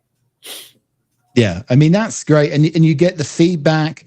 You get the banter going on. All of that is so powerful. It's tough to sit behind a microphone, and I guess if you're doing blast, sometimes it feels a little bit like that, or just normal terrestrial radio, and trying to G yourself up to do something when there's nothing coming back at you, unless there's like emails coming in or texts or whatever. I mean, you must have faced that, Dave, over the years, where you're trying to interact with the audience, and it's a lot harder, isn't it, when you're sitting behind a microphone not getting feedback? Oh yeah, there were so many times I was sitting there thinking like, nobody is listening to this, and if people weren't on the text line or people weren't calling in, and how many phone calls do we make? I mean, I know Jen makes a shit ton of phone calls, but the rest of us, we don't make a whole lot of phone calls. So like, if the phone lines aren't buzzing, if the text line's not going through, you're like, wow, I'm really sitting in a room talking to myself. The chat factor changed everything for me. And when the chat is humming, you just get that dopamine hit. You get that. It's hard to even put into words. Yeah. To me, that feels a lot like when I was doing stand-up, because you're on the stage, it's you and the mic, but you see the crowd out there. So you get immediate reaction. So if it's funny, it's funny. If it's not, it can throw you off. Mm-hmm. And maybe that's why I like this so much, because I missed that. And I know that even though I wasn't a dirty comic or whatever, I know some of the stuff I used to write about, I couldn't do that now because people are too sensitive. But in these ratchet ass chats and just these ratchet ass apps, it feels like it's the Wild West again. And people aren't getting so offended because, I mean, you guys know who I am. You know that I'll make jokes, but I defend my friends and I will attack people because of my friends. It's just that when I first came onto AMP, it was like, you know what? I just want to have fun. I don't care about any of these numbers or any of that bullshit. But then when I started seeing numbers, I was like, oh, this is horrible. Why am I doing this if there's 3 people in here? Because I'm ultra competitive anyway. So it's like a balance between not caring.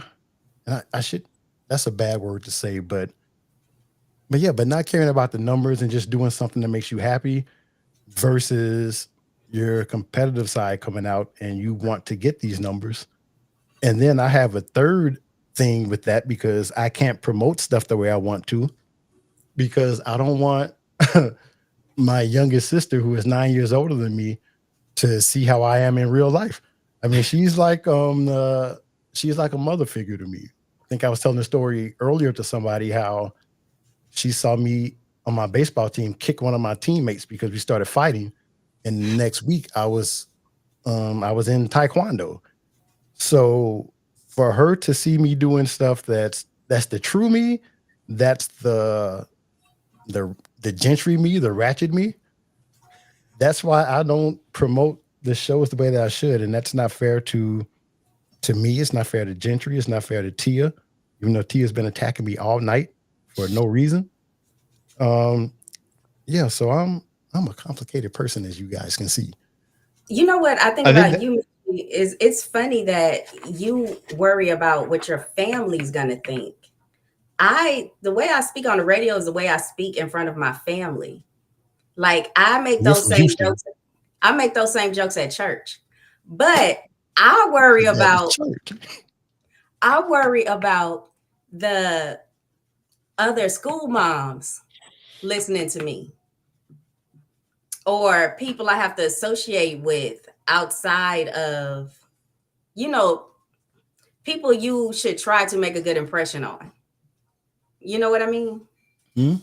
Like I think about those people, and you always reference your family with the, being wretched on the show. Well, the other thing that kind of concerns me is and I don't think there's any way they could or they would, but if a client or potential client sees me on here acting up, I mean, there's probably 80% of my clients who act just like me. And we have the jokes, we talk shit about houses. They'll send me a random text like right now and say something that would be Beehive approved. But it's the 20% that wouldn't get that or wouldn't be happy about it that concerns me. Because one person in that 20%, what if they want a $2 million house? Now I've missed out on potentially a $60,000 commission because I'm telling titty jokes in the middle of the day. So that's why this stuff concerns me. I probably need a Batman mask, and then I can just sit here and say whatever I want to say. And I don't know how to hog that people. What would I hog that? I would think, people can separate, like if you were playing basketball and talking smack on the court till, separate that from who you are selling houses. Tell that to Michael Sam. He was a great football player, but he's gay and they kicked him out of everything. He's not allowed to say football. So in certain cases, you don't want to be the first, right? And he was the first in that case, kind of, sort of. And the last. It didn't work out well for him, right? But going back to AMP, right? I think that, I don't know if I've shared the story here and there about how we got on AMP, kind of, sort of, but you hear me talk about Sean Xavier, like that's one of my boys. He had kind of started doing radio on this Exactly platform, right? But the thing about Exactly was it didn't have licensed music, and so he was playing the music library with it, which just wasn't entertaining enough to kind of keep, I think, folks' attention. But the content was good, so then he got to AMP, and he started telling us about it, and then we jumped on immediately. So we didn't know anyone, we didn't know how that platform worked. So before we got on, it was like 6 of us that all said we were going to do AMP together, and so we created an umbrella as soon as we got on AMP, and we just followed each other into each other's shows, right? We were our own audience. That's why I asked if numbers matter, because we had to get past the part of are we entertaining each other, or are we trying to build an audience? Because now that's just a whole lot of work to do, right? I was like, we'll do the work and people will come. That's just how life works anyway. And with AMP, I want to say that they didn't know what they had there. Yeah. I mean, it was just, they were like Daniel Snyder, just cutting checks left and right, which was amazing, but they didn't know what they had there. That could have been way more than what, it could have been way more, but whatever happened, it dissolved. But I met a lot of great people on AMP. Yeah, so You many. just don't know like some people were there for the hookup. Some people were there to try to build a radio thing because it was kind of like Black Planet Twitter, but then also like a radio station, right? We were there for the right reasons. But I met some of the most dopest people, like friendships that were just built off like emojis. Like I remember one person I met in particular. I was in one room, they shot an emoji at me, I shot the emoji back, and then boom, like lifelong friendship bond built off of just one particular emoji. Yeah.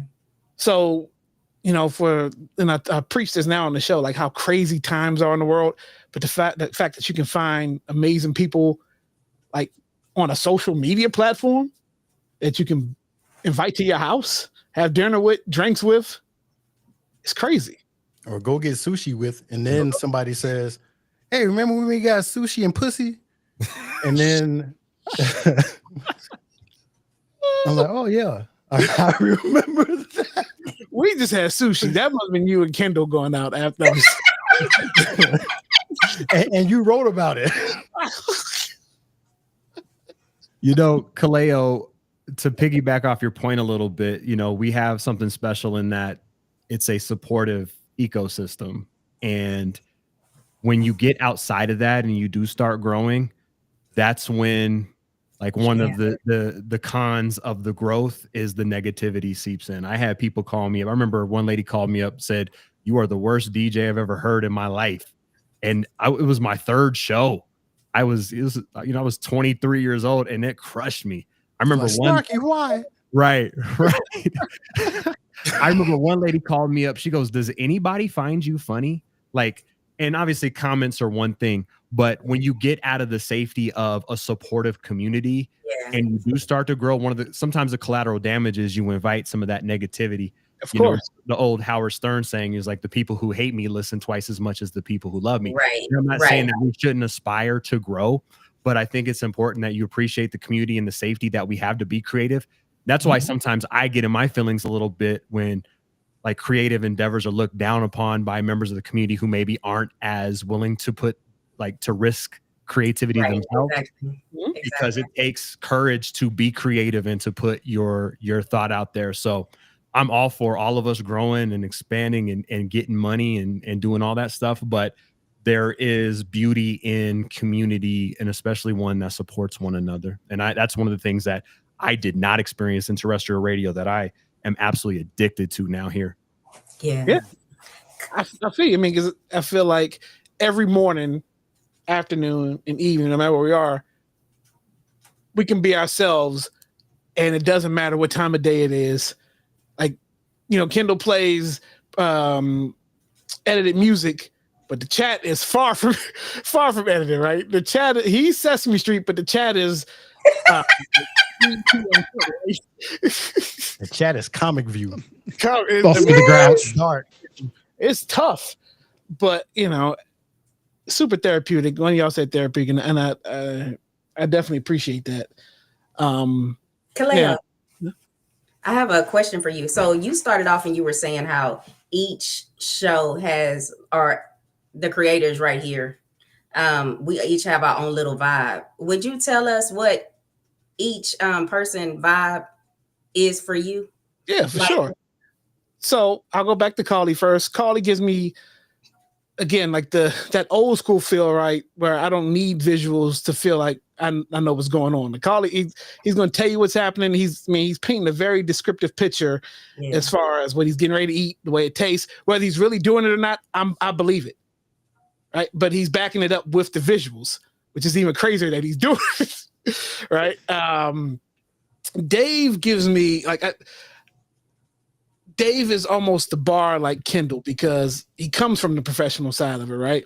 Yeah. And when Dave started, I mean, the music he played was right up my alley. And I felt like, this Dave is the street team member, right? Kendall's now like the morning show guy. Dave is the street team member where like he's gonna go out. I'm gonna meet him somewhere in the street.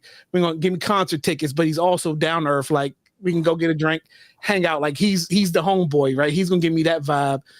So I love that about his show. And I mean the music. The music sonically is amazing, right? And then he's also down to earth. Dimitri. Now, once he found his lane, because and this is not a bad thing. like his mind is so creative. He doesn't typically stick in one lane a lot, but he stuck with the GRU thing. That became his station head niche, right? He does pop-up shows here and now, and the music is cool, and it really isn't any direction in the show. But once he found the niche of the GRU graduation, that became his thing, right? And he owned it. And so when we listen to that, like I really feel like I'm at a graduation. Yeah. And we're honoring somebody. Like I'm all in it, right? We had the statues being, put up of people. We had the buildings being torn down. Like I'm feeling, wow. And so excited to see people graduate. So excited to see them graduate. Exactly. And then like there's minimal music. So which is even more entertaining about it, because like he's entertaining you with either the sound effects, the buttons, or just the content. There's minimal music. Right. And then the culture, like I feel like that's your lane to be informative, but it's also funny. Right? All you guys shows are funny, but the culture is funny, and then like we take, again, how we are to be, how we take serious topics and we hit on the serious points, but then underneath there's some underlying joke tones in there too, to where we're like, whatever you're talking about, there's a joke behind it. It's funny. So, and it's short too, right? So I know you're gonna be in and out within that hour. You're gonna hit on all these topics. There's gonna be a couple of songs that may match the topic, but we're out. So it's almost like talk radio. Yeah. So, and I just gave 4 different examples of 4 different shows, and none of them are the same. Yeah. Yep. So, yeah. One of the most concerning things for me doing the show that I do was when my daughter's boyfriend sent me a message and asked me how the sausage swinging was going. He'd seen the video of me swinging a sausage from my belt. I thought, maybe I've gone a little bit too far. And that's what I'm saying. If anybody should be worried about outside influences like messing up their life, it would be Chappie.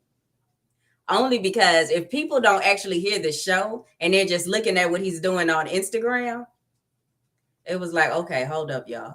I'm just waiting for the day Chappie breaks into a zoo and like, oh, look, there's a tiger. There's a tiger. There's a little tiger, and then we just hit a mic drop and there's nothing else. That's how I want to go out, great white shark, tiger. That'll be that's how I want to go out if there's anything there. But yeah. Well, and that's what I'm afraid of. The thing that Chappie ran into with his daughter's boyfriend, hearing about his capers. That's like, I'm afraid that a client who may want a $3 million house is like, hey, Dimitri, I want to look at this listing, but I heard you on YouTube last night talking about how you had your dick out in Shanahan's, and I don't want to work with you anymore. So that's what frightens me. So yes. Because listen, my children have walked in on me saying some crazy stuff. And I'm talking about when I say they don't bat an eye, they were like, Mama, sign this for school. I'll sign it. But yes, I'm worried about the school mom, another school mom, hearing me talk about my family's STD history. You know what I mean? It's that you got it at a family reunion. That is horrible. So I think about those things. But Chappie, you and I have that one thing in common. Like, we like horror movies. And I don't find a lot of people that actually love them the way we do. So I'm trying to figure out a way we can do some type of a show together. And I don't know how we're going to do it. Like, if we talk about the movie or what, because I know you're very creative like that. But yeah, I was thinking, since we have that thing in common. Yeah. Well, Poppy, the day she called in sick to 3 the Hard Way, we were talking about the horror movie shows. Just didn't want to bring that up, but she was discussing the pilot for the horror movie show. I would love to do that, but I don't know how many people like horror movies. Just in the chat, would you? You know what I noticed? And I'm sure you know this too. As long as you can put anything in the chat, I can say we're going to do a show about onions. And as long as you're mildly entertaining, people will come just because people will come hear you talk about onions. You know what I mean? Like, our friends will be there. Our friends will be there for us. We'll do it in an entertaining way.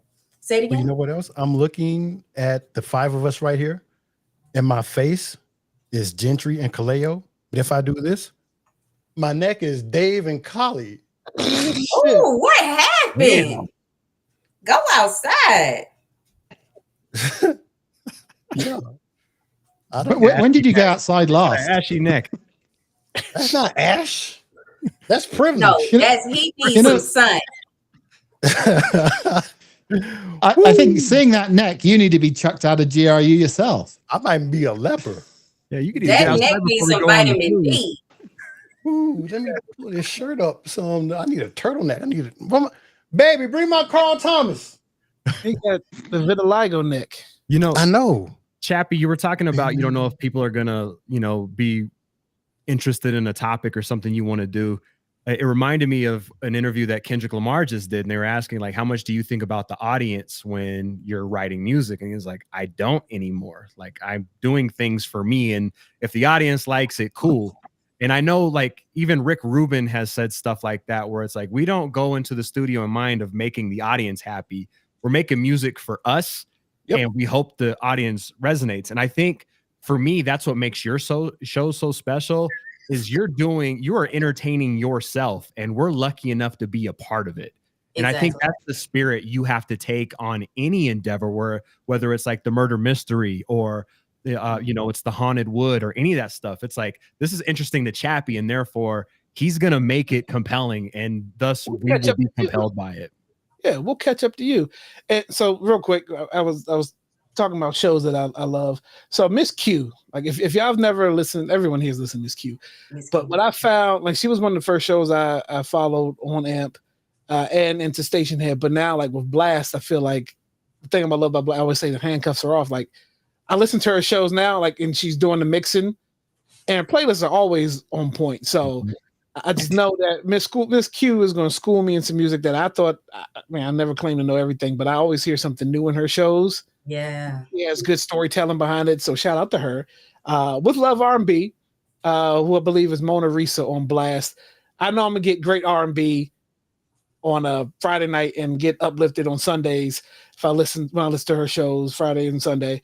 And I'm always, I know R&B, but I'm Babyface, Tony Braxton. I'm like the little older. So how I catch up with some of the newer stuff, I find I learned a lot in those shows as well too. So like and when Tia was doing shows, Tia had some funny stuff she did the songs I hate a lot too, right? And yeah. Tia's show, oh my God, that show was popping. Yeah. So and I think that the fact that we all followed each other from all these platforms, we all stayed in contact. We still follow each other. And then like new people are catching on, like Nice I Swear. Hasn't done a show, but she's supportive in all of our shows, right? Yeah, and Airstream Kindle, Airstream Queen, Michelle, yes. We'll hop from Kindle to Blue to whomever. Dika C is the most loyal. Oh my God, yeah. She hasn't even done. Yes. Maybe it's very rare that she does a show if she's ever done one. I tried to get her to do one with us, and she told me to GFY. So I'm like, okay, I'm not going to ask anymore. So Double Doctor requires a retainer. Right. Yeah. And we can talk. What I thought was big coincidence. How many of us met in Tusa's show? Oh, geez. AMP back in the day. Kaleo, that's how I met you. Yeah, that's how. Pervy playlist. Yeah. Were you ever privileged to any of those? Did you ever make it to a Pervy playlist? You talking to chat? No, to Dave. I can't remember. No, Dave wasn't on AMP. No, but I've been on some the few that she did on Station Head. I jumped in. That's where I first became aware of Chappie. Okay, yeah. That's kind of Chappie too. And that's also where we learned that a lot of us are degenerates, and and I appreciate her for that. Yeah, not anymore. She allowed for me to get, because I'm protective in a lot of different ways. So you made a comment about RAP always talking about his family. I rarely talk about. If I anything, I talk about my kids, and that's it. Like, there's a lot of stuff that I don't talk about. If you get to know me, you know a lot of things, but I just don't bring it up. But surprisingly, and I think right before I did pervy, I was telling just like, yo, don't know if I'm ready to host this show. I'm good in the comments, but like being put on the spotlight to be perverted and dirty, I don't know if I could do it. Then I loosened up and now whatever. Now I'm good to go. Yeah, that's a tough show to do. Because you're going into many points on the station head. You have the most listeners listening to that show. 50, maybe 60 listeners at times. So, I mean, and that's where Atusa is so good. She brings people on like Poppy or Sean Moe or whoever it is who are very, very funny. And she's sort of the calm in the eye, the storm, the host. I mean, I wish she would do a show like a streaming show. I mean, I said to her many times about that because she's so good, and if she has the right cast of characters, Sean, Poppy. I mean, I've done the occasional show. So have you, Kaleo, Jen. I think we've all been on there. I think this been on together. We've all been up there, right? Yeah. And I've chatted with her. I'd love her to come back because I think that show is incredibly creative and brings everybody together. And it's that Tuesday nights, that one place you can go and be really, really dirty, and it's very, very funny. I mean, some of the things, it's not all the time. It's not filthy. It's sometimes it's just really, really funny and very creative. Yeah, sometimes it's filthy. Dirty minds. I would call her and I would tell her how she totes the line of letting the chat be very dirty, but she would stay clean for the most part. You know what I mean? Like she didn't get too much in the mud, and she gave you prompts that would allow you to go whichever way you wanted to go. But they were never, most of the time, they were never just like filthy. You know what it was, Jen? She made it safe for women. Yes. If you have a bunch of dudes just being nasty, then it becomes a creepy show. But she kept it light, she kept it irreverent, and she invited women to be as much a part of it as the men. And that's what kept it cool, because that's a premise that could easily go off the rails with the wrong host. And she navigated that brilliantly.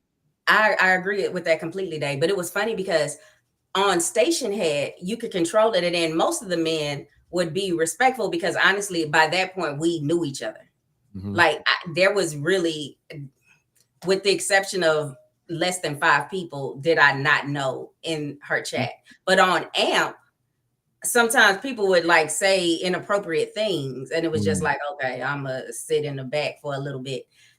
But that was only because Tusa would have like 500 people in that show. Wow.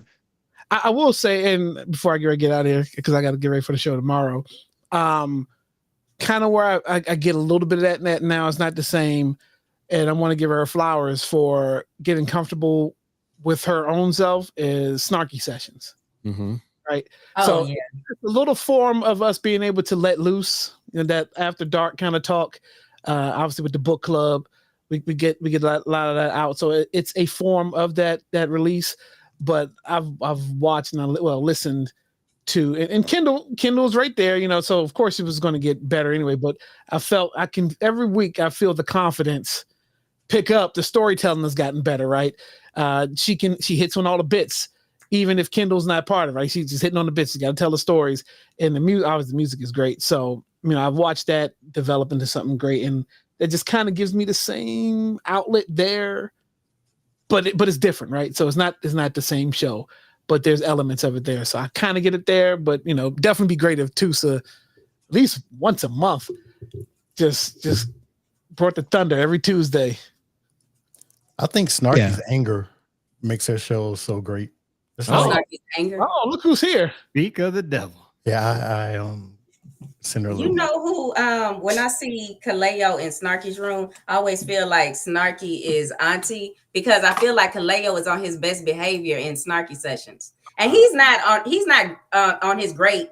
He's not being great in there either. But I'm saying I think he's on his best behavior in Snarky show. Yeah, I'm toned down a little bit, but the book got me loose a little bit, so I need to finish that up so I can be ready in a couple weeks.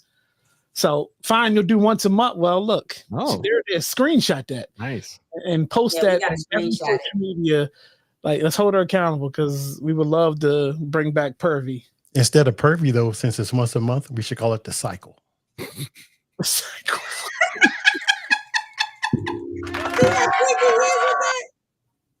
Damn it. All right, that's what you need to say. Good night, everybody. Thanks. You've been a great audience. You know? Good night, Gracie.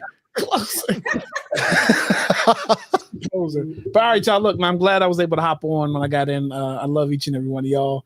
Love you too, man. I mean, this is kind of like the meeting of the minds, like the creators room, and just letting loose. I needed this. So, but yeah, I'll see you all, I guess, tomorrow. Kindle Be Morning Show. And then, you know, if you got time, I got a little show, 9:30 p.m. Eastern Standard Time, YouTube, WRC Podcast. You know where to find me. Kaleo. All right, y'all. All right, man. Good night. Good night. Good evening. All right, now that he's gone, let's talk about his ass. We have been on here for a little while. Yeah. An hour and 45 minutes and 57 seconds. I'm not ready. And I haven't had to change my pants. How are you holding up there, Chappie? Yeah, Chappie, how are you holding up?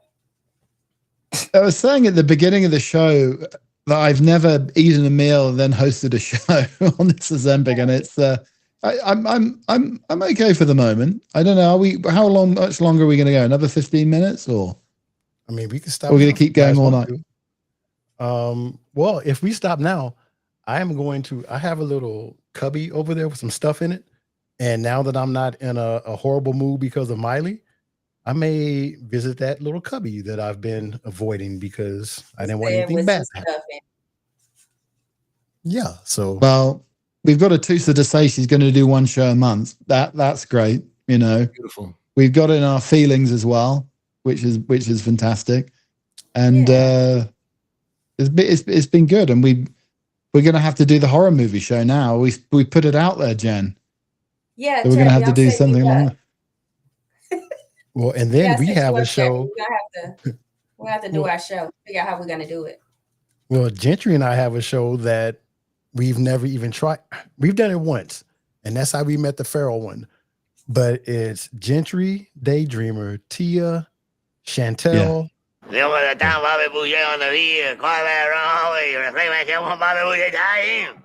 And me, and it's called Coast to Coast. And it was so fun, that first show. And we've never done, it's like, what's the Wu-Tang album? It's not the Purple Tape. It's the one that the guy bought and whatever. We need to do that. But again, I can't commit to anything right now because I have so much stuff to do. But I mean, there's so much stuff out here that needs to be done that some of us need to do. And I hope we can get around to it because it's disheartening to see stuff just rot on the vine when you know it has potential to be a Stella Rosa Black.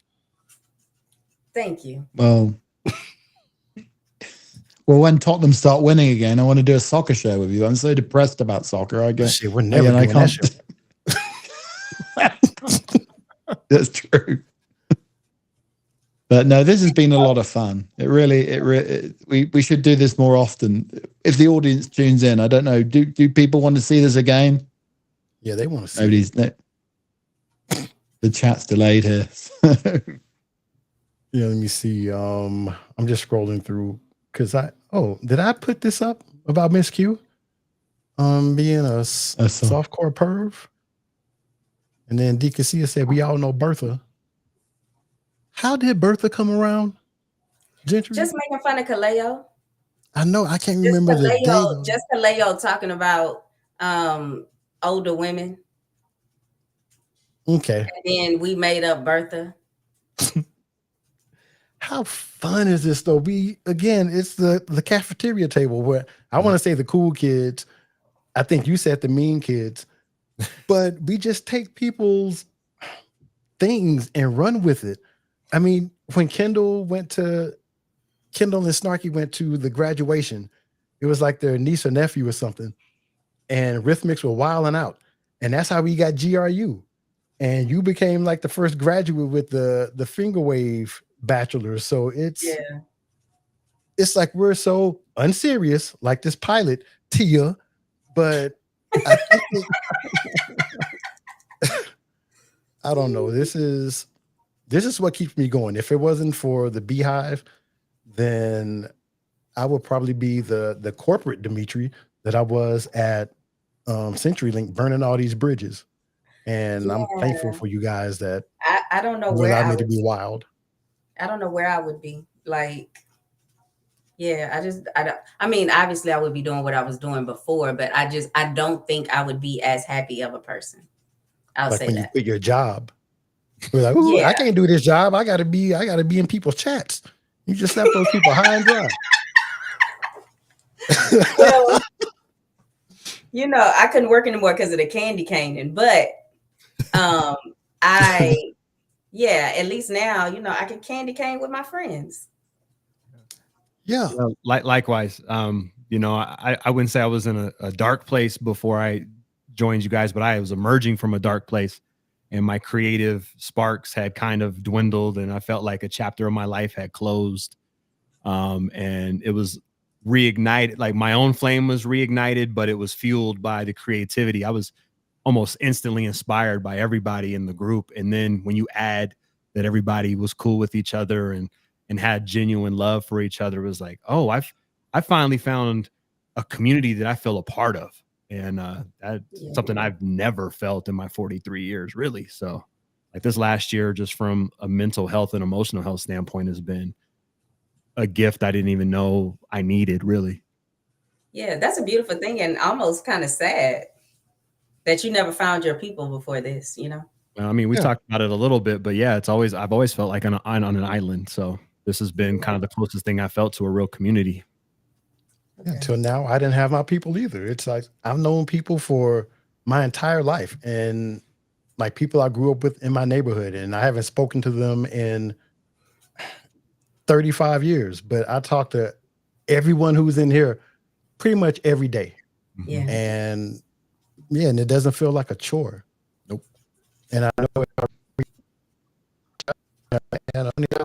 like, God damn, that's why I didn't call you. So maybe that's why I don't deal with it. I was going to say Texarkana people, but I'm going to delete this. You just went Roger Troutman for me. I don't know if anybody else. Yeah,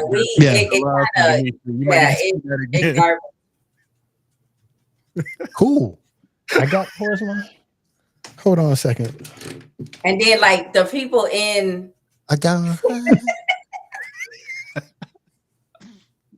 I'm just saying I love you guys. I spend more time with you than people I've known for my entire life. And it's not, yeah. If I write one of you tomorrow, you're not going to ask me for $20 like somebody from back home. So, you know what's so funny? I don't want to talk too long because I feel like Chappie might want to drop off. So if he does, I want to give him a chance to do that. To drop a deuce. Yeah, that's what I'm saying. I don't want to hold Chappie.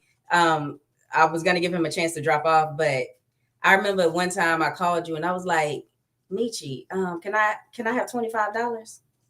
And I was really waiting on you to like make these jokes and like rob me. You were like, yeah.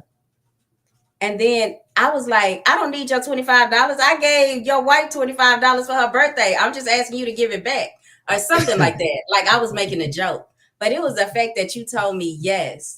That was like a beautiful thing and yet a hurtful thing. Because I was like, if you know I need $25 and you only give me $25. Why am I giving you $1,000? If, hey, you'll get what you ask for. So if you need more than 25, you ask for more than 25. And as I see Collie over here squirming, he's like, "It's your mofo butter laying into the bone. Tight me." Yeah, so I'm everything's very, very tight down there at the moment, so I'm ready to. He's doing Kegels over there. Doing Kegel exercises. I'm being very zen. It's been good though, guys. Yeah, but I think Naughty Yachty's waiting for me upstairs, so I better leave at this moment. But I will see you all very, very soon. But thank you. It's been a lot of fun. Well, thank you, Mr. Wet Wipe from Westminster. Enjoy your night, and we will see you tomorrow in the chat. Much love, That was a Chad. good one. See you, Chad. Tally ho. Get your hand off my penis! And then there were 3.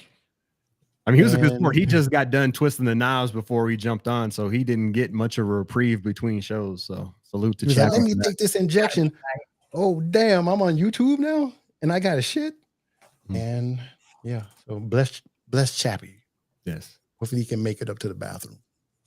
I never thought I'd have a British friend, like legitimate British friends. It's crazy. Yeah. Because Atusa also, so that's cool. Yeah. Who else? I think that's it. Okay. Oh, I'm ready to get it. Doreen made lasagna like an hour ago. Oh yeah, I talked to her. She said she was gonna cook dinner. I don't remember her saying lasagna. Ooh, fancy. Wait, she made the lasagna, or is it like, does it say Stouffer's? She made it. I mean, she didn't make the pasta as I would have done, but yeah, I'm proud of her for Damn, branching you are out. bougie black. You make homemade pasta? That's what I'm talking about. He makes homemade pasta because Dave, you come to my house and I tell you we're eating lasagna, you're gonna see a Stouffer's box in the trash. Oh, Jen, I'll make lasagna, but I use the pre-cooked noodles. We use those most of the time. But I mean, sometimes you gotta show people what you can do. You gotta do a tutorial. You making pasta. That's what I'm talking about. That's a viral That'll be the next year. That's the one bougie thing. Like, I will pay some money to go eat like some homemade pasta. Now that after I've had it. Well, Gentry, you also enjoyed. We have another. Don't click that link. Y'all see that? That's a .ru. What's that mean? Russia. Oh. What's his name? Unfashionable Wrench. I would love to meet you. I'm not clicking that link though. Wrench, is that a sex trafficking channel? I mean, I was about to say something. What's the age of consent in Russia? Amanda, you're on deck. Okay. All right, so yeah, maybe I'll do a show where I make pasta, and we'll pasta do poppy. That. Pasta poppy. Yep, that's awesome.